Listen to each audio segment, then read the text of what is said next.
টলিউডে আসছে দেব অভিনীত নতুন সিনেমা রঘু ডাকাত। সদ্যই অনুষ্ঠিত হয়েছে ছবিটির প্রচার অনুষ্ঠান।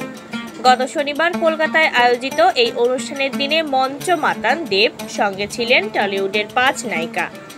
এদিন কানায় কানায় পূর্ণ হয়ে ওঠে এই আসর।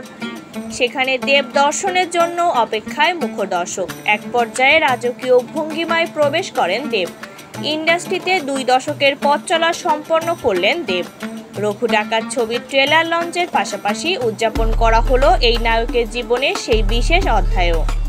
দীর্ঘ 2 দশকে যেসব নায়িকাদের সঙ্গে জুটি বেঁধেছেন তাদের বেশ কয়েকজনের সঙ্গে রোমান্টিক গানে নেচে মঞ্চ মাতালেন দেব। তার মধ্যে ছিলেন নুসরাত জাহান, পূজা ব্যানার্জি, সায়ন্তিকা ব্যানার্জি, কোয়েল মল্লিক ও শ্রাবন্তী চ্যাটার্জি প্রমুখ।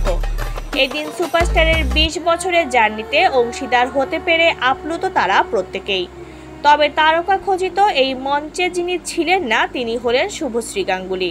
প্রাক্তন এই জুটির প্রত্যাবর্তনে গত আগস্টেই আশায় বুক বেঁধেছিলেন দর্শক। তবে এদিন দেবের সব নায়িকারা ছবির প্রচারে উপস্থিত থাকলেও ছিলেন না শুভশ্রী, যদিও তার অনুপস্থিতির কারণ এখনো জানা যায়নি।